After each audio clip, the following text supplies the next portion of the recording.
What is something only kids who grew up poor understand?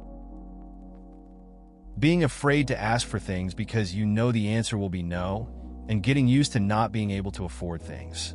Eventually, you just throw out school flyers about school shirts, field trips that cost money, lunch money, school supplies, dances, trips, anything that costs anything. You learn to accept what you have and make it work, and when you actually get something, you understand that it actually means something and costs your parents money they had to work for. Once I had my first job, I actually wasted the money on things I just kind of wanted because I had the luxury of being able to. It took a long time to learn to manage money wisely, and it's still a process, because when you never have it, it's hard to understand how to hold on to it. Yeah, I can relate to that. Growing up, I avoided asking for things because I knew it would be a no. I learned to just live with what I had. Getting my first job was a wake-up call. I spent money on stuff I didn't really need, thinking it was all good. Managing money became a learning curve. It takes time to adjust when you're not used to it. It's a work in progress. Being ashamed to invite your friends over to your house to play, or for birthday parties, or anything really. The house I grew up in was clean and well taken care of, and in hindsight it really wasn't so bad. But when all my friends had big, nice houses in upscale neighborhoods, and I lived in a tiny modular home in the woods, I was quite self-conscious about my situation. The funny thing is now I make plenty of money, and I pay ridiculous rent for a high-rise apartment that's way smaller than that house I used to be so ashamed of. It's interesting how perspective shifts over time. I remember feeling embarrassed about my place too, thinking it was never good enough for friends. But looking back, it wasn't as bad as I thought. Now that I'm doing better, I realize that it's not the size or location that matters, but the connections we share. My tiny home held some good memories, and I guess that's what really counts in the end. Gifts on Christmas and birthdays are things you need, not fun things. Christmas is usually when I got all my soap and shampoo for the next year. Clothes come from Goodwill, Salvation Army, Savers, etc. if they weren't coming out of something's lost and found. School yearbooks and pictures are unnecessary. The best meals of the week would be the half-eaten food my mother brought home from her waitress job at the country club. Sounds like you had a pretty practical approach to gifts. Getting essentials like soap and shampoo makes sense, especially if they last the whole year. The clothes from thrift stores probably taught you to appreciate what you have. And those meals from your mom's job must have felt like a small treat amidst everything else. It's interesting how those little things shape our perspectives. We had a school uniform, so that was fine, but the occasional non-uniform day would be horrifically embarrassing. I often pretended to forget and turn up in uniform anyway. Now I earn a reasonable amount. I still can't believe I can buy stuff whenever, like a book or a coffee or a new shirt. Part of my 32-year-old head of department brain is still a poor 8-year-old waiting patiently for Christmas. It's interesting how those school days stick with you. Non-uniform days were always a gamble, and I can relate to that embarrassment. Now that you're earning, it's like a different world where you can just pick up a book or coffee without thinking twice. It's funny how those childhood feelings linger, even when you're in a more secure place. That mix of nostalgia and newfound freedom is pretty relatable. Unfortunately, my father liked to frequently remind me how much I cost to keep alive. My mother loves me unconditionally, but I always felt, especially after getting back from Dad's house, that I was such a burden for her, and that she was just faking it so I wouldn't whine at her. Eventually, it finally sunk in that she does actually love me, and she's my best friend now. Smiley face. I suppose, though, that what I learned from being poor was just how much children truly cost. If you can barely afford to support yourself, as it is, having a child is the stupidest thing you could do, not just for yourself, but for the child as well. Also, all that biz about taking care of your things until they literally disintegrated, and endless spaghetti, and mom bringing home free beer t-shirts that 9-year-old me had no qualms about wearing to school because they had no holes. All that stuff as well. It's tough when family dynamics feel heavy. Your dad's reminders must have stung, but it's great you found support in your mom. That journey of realizing her love really shows growth.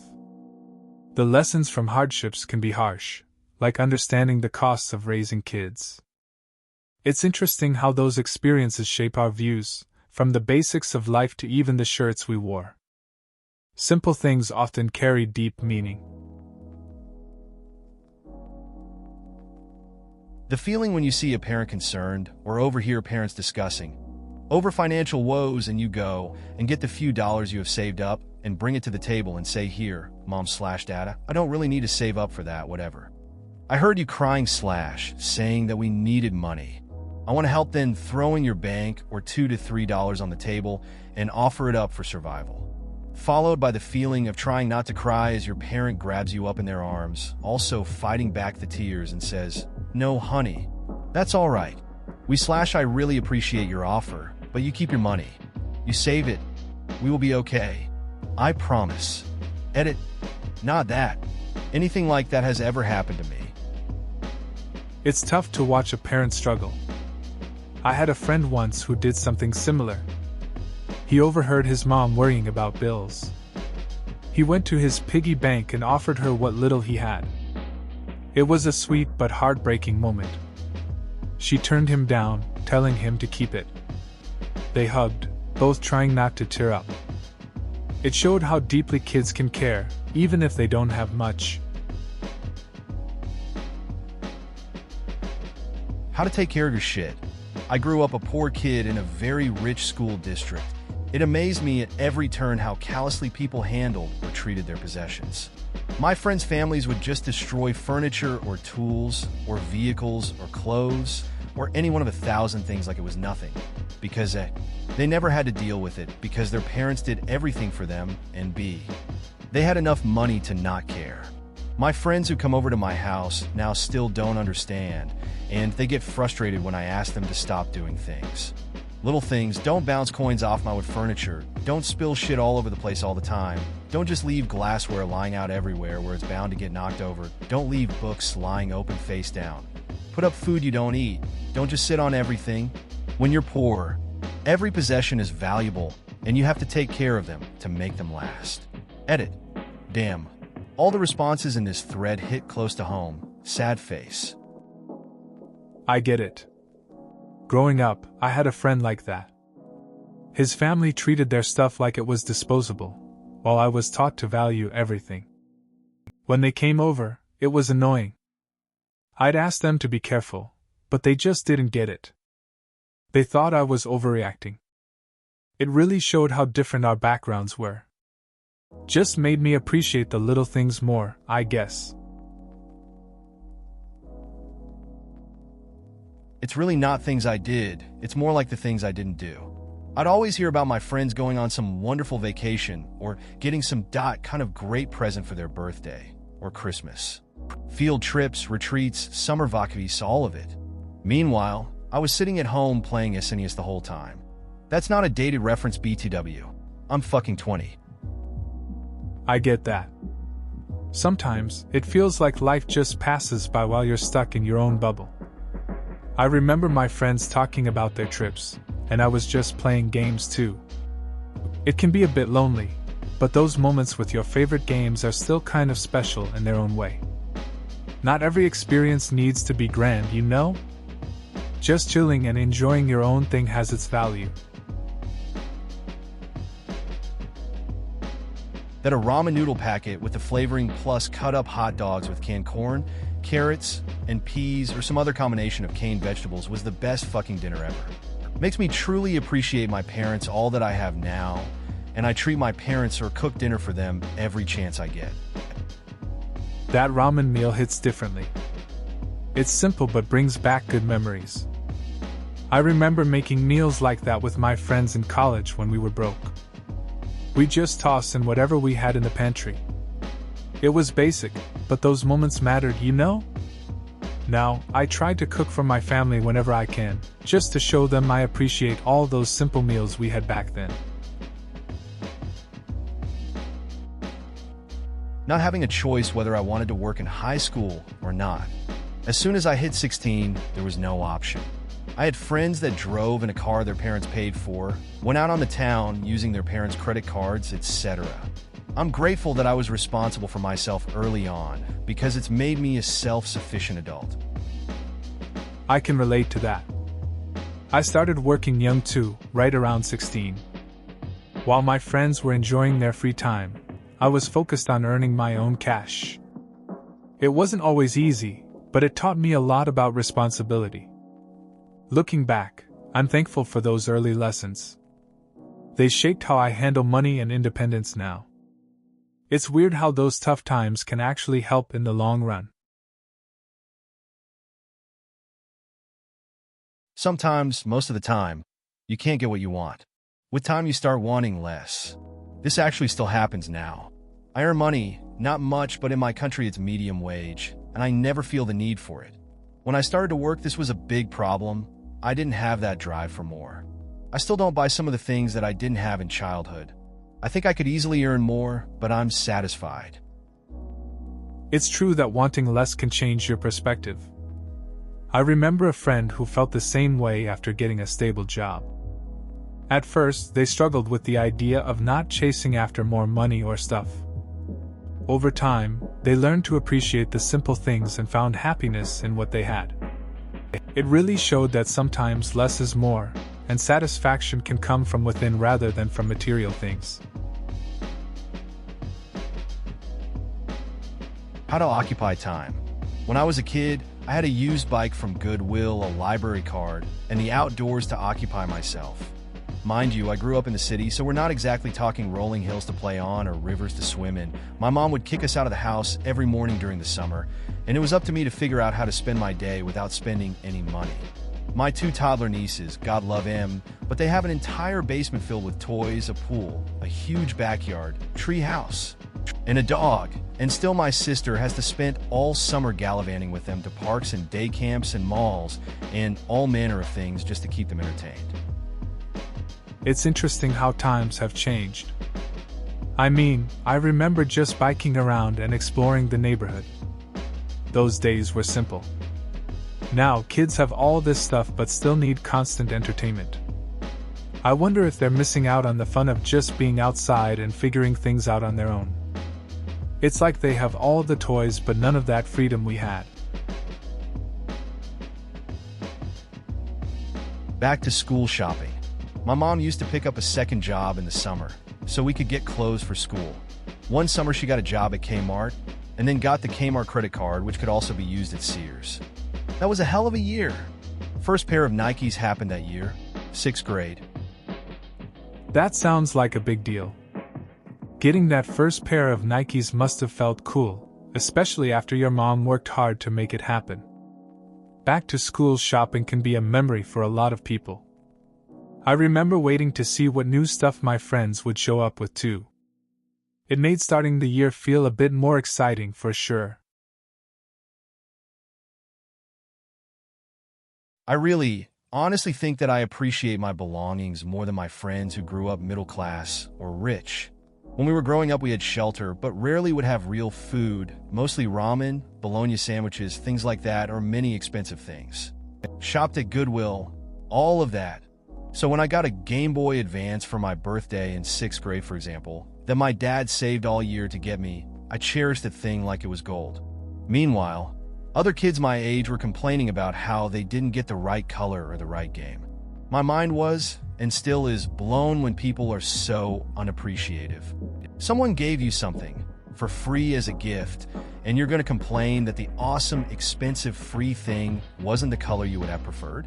GTFO with all that nonsense. I get what you mean. Growing up with less can make you value things more. I remember getting a used skateboard one year, and I treated it like my prized possession. It was all I wanted, and seeing others take their gifts for granted was frustrating. It's weird how some folks don't realize the effort behind a gift. Gratitude really does change your perspective on what you have. When When the whole family sits around the table, staring at the last piece of food, trying their hardest not to snatch it up and eat it, fake laughing and saying, "No thanks, you go ahead and eat it. I've had my fill, really I'm okay," and then wistfully watch from the corner of your eye as it gets eaten. Sad face. That moment is pretty relatable. I remember sitting at a family gathering once, and everyone acted the same way. We all pretended to be polite, while the tension grew over that last piece of pie. It felt like a game, not wanting to be the one to claim it. In the end, I just took a small piece, and everyone laughed it off. It's funny how food can create so much pressure. Using sticks as toys all the time. Also, walking door to door in the summer/winters with snow shovels/lawn mowers to save for things that other kids were just given, like a bike or a video game console. And because your neighborhood is kind of poor, you spend days literally walking around for nothing, not getting a single job. It's wild how we used to make our own fun with sticks. I remember knocking on doors for lawn jobs, hoping to earn enough for a bike. Some days you'd be out there for hours, and nothing would come of it. Just walking around, hoping someone needed help. Looking back, it taught me a lot about persistence, even if it felt pointless at the time. Still, those simpler times were something else. I grew up poor but rural poor, and I think it was a different experience. We lived off the land mostly. Huge gardens that gave us fruit and vegetables that we ate fresh in the summer and canned in the winter. We didn't have any toys/gadgets/ or stuff, but no one around us really did, and we spent our days playing in the fields, climbing trees, swimming in the creek, etc. We didn't really know that other people had lots of stuff.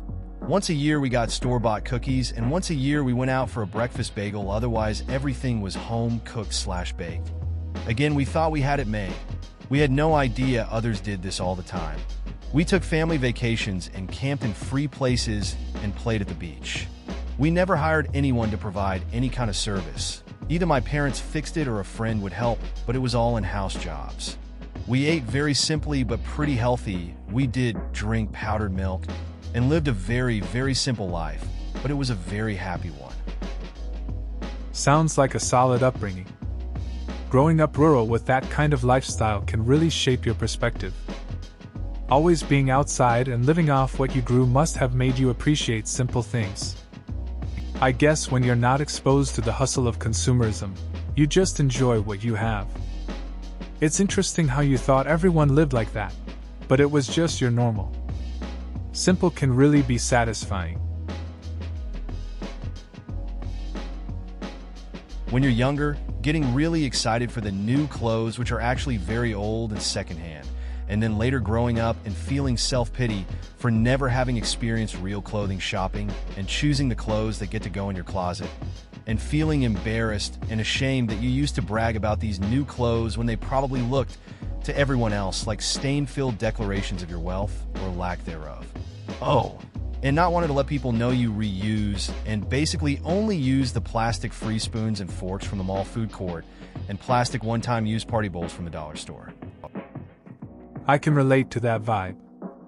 Growing up, I was always excited about getting new clothes, but they were just hand-me-downs. Looking back, it feels kind of silly to think I was bragging about them. I remember hiding my eating utensils too, just using whatever was around. It's funny how we change our views on what seems important as we get older. Things like shopping or using proper plates start to matter more. The beauty of having staples in the pantry. When I am stressed, I go look in my pantry. Knowing I will have something to eat makes me feel safe. Those cans of tomatoes and veggies, tinned tuna fish, dry bags of rice and beans, they represent safety and security. Knowing I will be able to eat and to feed my grandchildren feels like a great privilege, and I do not take food for granted. I get that. Having those basics on hand really does create a sense of comfort. I remember times feeling lost or stressed, just checking my fridge or pantry and finding something simple to eat. It brings peace of mind, knowing that you're covered for a meal. It feels good to not worry too much about what's next, especially when you're thinking about family and keeping them fed. I never realized how poor we were when we had fruit and nut trees in the backyard. That's a constant supply of healthy breakfast, snacks, and juice that our mom didn't have to save for. When we moved, she got pretty resourceful. If we were broke, she'd sneak us in a price club, and we'd devour little samples, then duck out before anyone noticed. We went to every open house for everything and pretended to be interested in real estate while we stuffed our bags with muffins and croissants. All our movie rentals were from the library. SeaWorld would give you a free day pass if you picked up a few bags of garbage off the beach. The beach! Oh man, being in a good climate where you can enjoy nature really takes your mind off it. She was good at taking our minds off of it so we wouldn't notice. And we did our best to pretend that we didn't notice by not asking for things because it would make her sad. And in our own ways, we realized that things aren't that important. It's interesting how situations shape our perspectives. Growing up with fruit trees and using creative ways to enjoy life, like free samples and beach cleanups, definitely made tough times more bearable. That knack for making fun from little things sticks with you. It's a reminder that happiness doesn't always come from what you have, but rather how you see things and adapt. Simple moments often end up being the most memorable.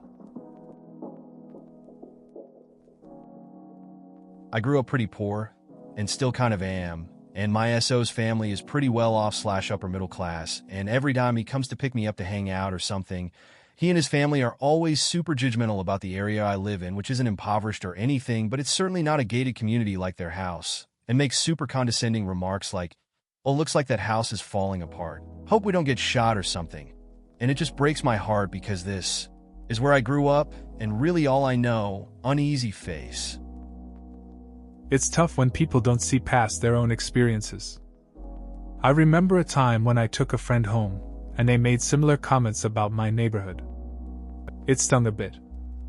I get that they come from a different world, but it feels disrespectful to judge where someone calls home. It's a reminder that everyone has a story, and not all of them are the same. We should be more understanding. Cooking.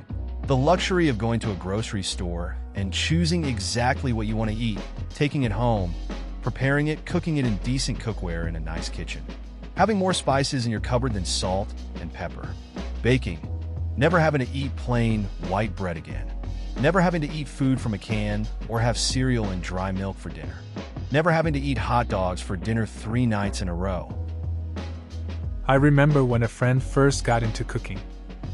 He was tired of the same old meals and decided to actually learn. He took a trip to the store, loaded up on fresh ingredients, and spent hours experimenting in the kitchen. It was messy, but the food turned out great. He said it felt good to finally enjoy a meal he made instead of the usual quick fixes. Made me want to try cooking too.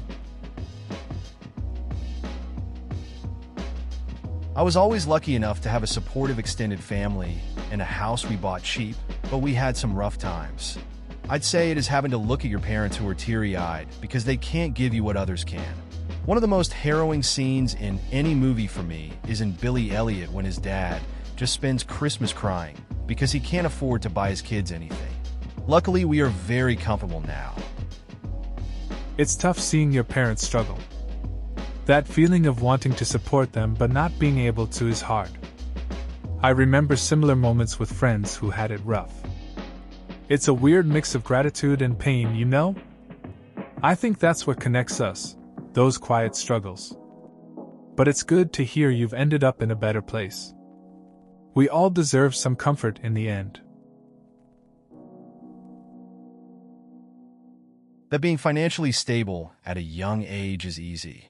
When you haven't had the education / support / background to get into a skilled profession or a decent career, having a stable job and income in your 20s is not an easy thing to do. Kids from wealthier families take this for granted. It's the worst when people say things like, "Just get a job. I have a job, and I got loads of money." No, it isn't that easy.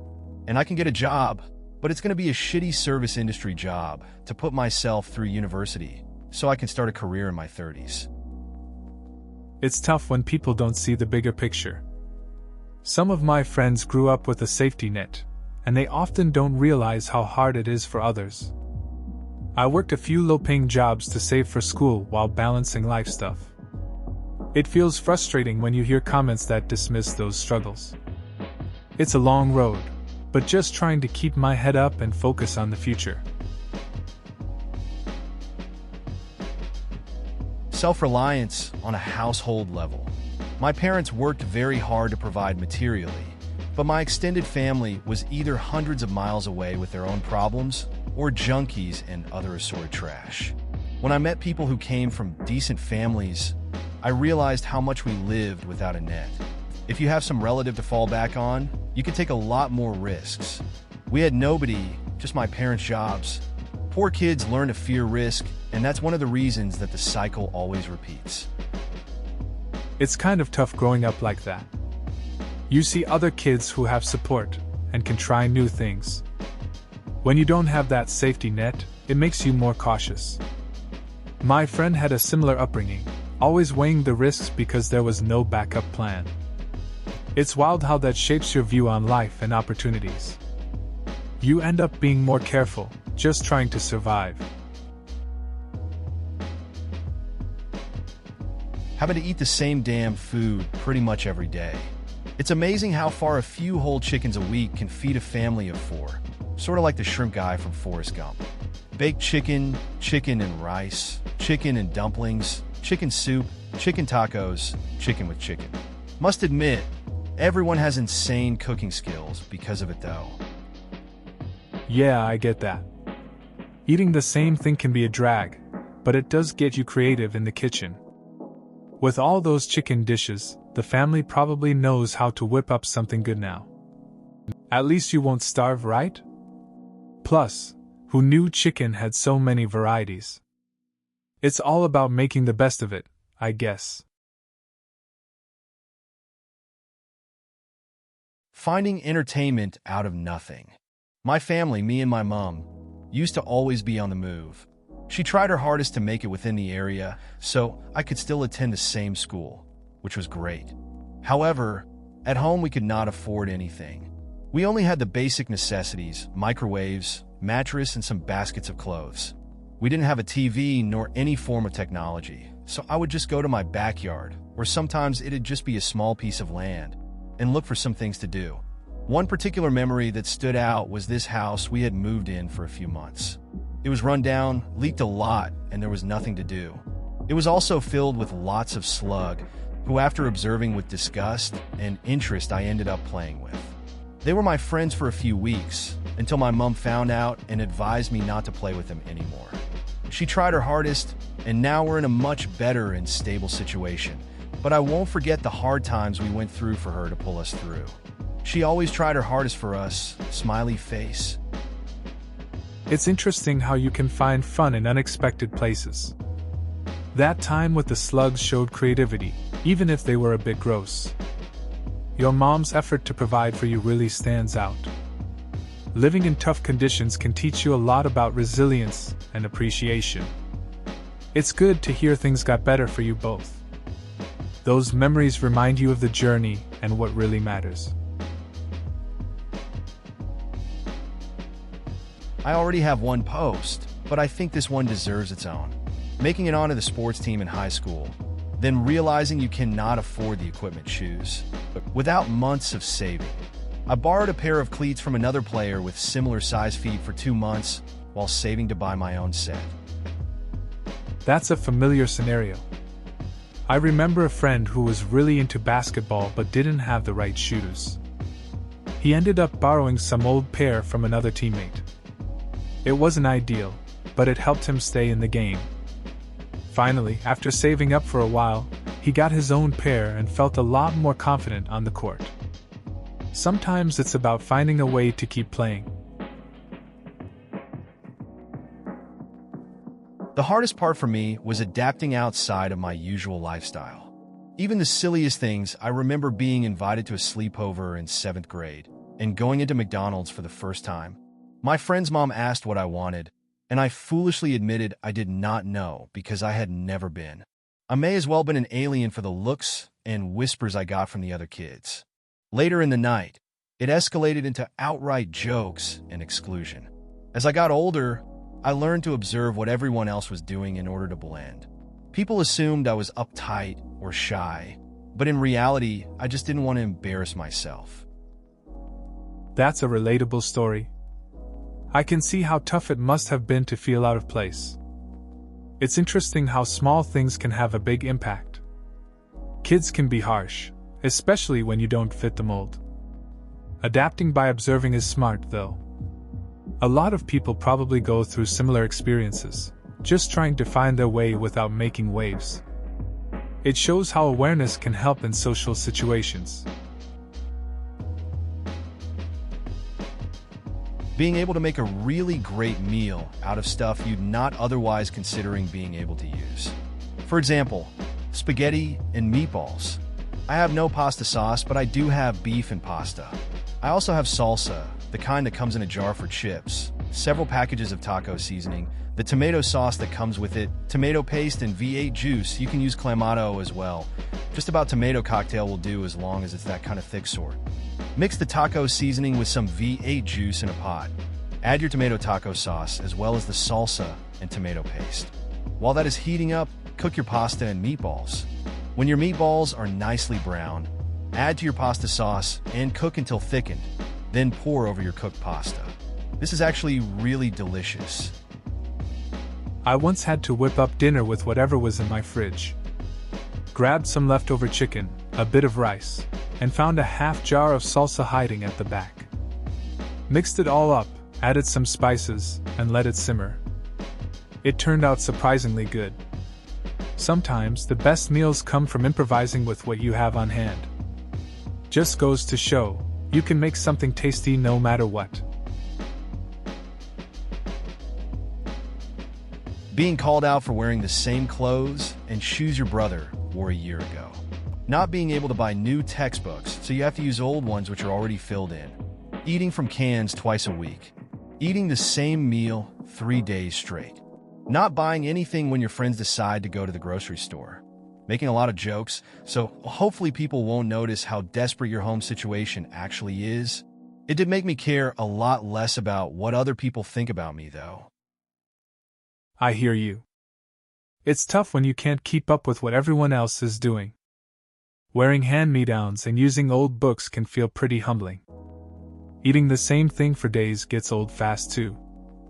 Joking around just to deflect attention makes sense. At the end of the day, it teaches you to focus on yourself instead of worrying about others. It can be freeing in a way. Christmas present not presents was a coloring book and 8 crayons split between myself and my sister. Breakfast, oatmeal lunch, bologna sandwich dinner, beans. The first of the month when my dad got his check from being disabled in the Korean War, we'd have a ham hock. We lived 17 miles from a small town on a farm. One day my mom was crying because we didn't have any beans. I walked over to our neighbors, 3 miles one way, and took planting beans from his shed and brought them back to Mom. She told me never tell anyone where I got them. I never told until today. I had 2 dresses to wear to school and really shitty rubber boots that cracked in the winter. I'm surprised I still have all my toes. It's interesting how a tough upbringing shapes us. That story about the beans shows resourcefulness, and how important it was to support your family. Life on a farm can be rough, especially without much money. The detail about the rubber boots adds a real touch to the struggles faced. It's hard to imagine, but those experiences probably made you appreciate what you had even more. Please consider subscribing if you enjoyed. Love.